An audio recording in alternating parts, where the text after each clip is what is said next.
Oh, well, that's true. I'm in our booth back there along with Mike, and we're signing autograph pictures and taking pictures with people, but I also do some have time to do some sketches and that sort of thing. And a lot of people come by and express the fact that they didn't realize that I did artwork or an artist or was an artist or whatever. And I always tell them that I've been drawing a lot longer than I've been wrestling, which is a long time.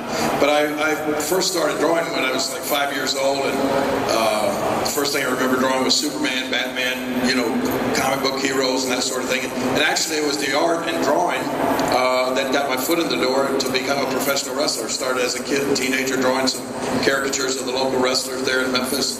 Sent some of the pictures to the TV station, and they got noticed by some of the wrestlers there. And that's how I got to meet the guys. And one thing led to another. And next thing you know, 45 years later, I'm still getting back to doing artwork after doing wrestling for all those years. But one of the cool things about Mike here, how many years ago was it that you sent me that email? I think like 6 years. Yeah, like 6 years ago, I get an email from some guy who turned out to be this guy that said he was working on putting together a comic book about a young man that was trying to break into professional wrestling. And the concept seemed interesting to me, and he asked me if I'd be interested in doing maybe the cover art for it. So we finally got together, and I got to do the cover for Mike's book, and it turned out to be a really neat thing in the fact that it's sort of like the WWE thing that aired on ABC and on ESPN, like behind the curtain. That's sort of what Mike's comic book Headlocked does. It kind of pulls back the curtain and shows what really goes on when a young guy is trying to break into the business. So it's a cool book, and some of the wrestlers that worked on the art as well, right, Mike? Yeah, one of the things we like to do is, it's a book about the art of wrestling, and so most of the art is done by actual wrestlers. The interiors are done by a Samoan wrestler from New Zealand, and then Ken Anderson did a piece of art for it. Booker T's doing a piece of art for it. Tony Atlas.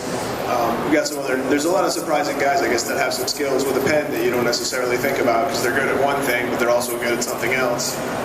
Now, you said Tony Atlas contributed some artwork for that. Did you kind of think twice on that decision after you saw his painting on In the House?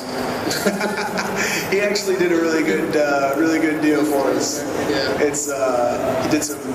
It's a pointillism piece, like that's how he works, which I think is amazing. Just to see the guy like that size, like just working with little dots. But yeah, he did a really cool piece for it. So for those who don't know what I'm talking about, if you get the WWE Network, there's a series called Legends House, where all these old WWE Hall of Famers and legends are forced to live together and see how it all turns out. But at one point, Tony Atlas starts painting this thing, and everyone just keeps, like, I think Roddy Piper kept looking over and goes, what the hell is he making? But that's great that so many wrestlers have this, I don't want to say this talent, but this passion and for the arts and the skills to do it, that you can get so many in this industry to contribute the artwork to it.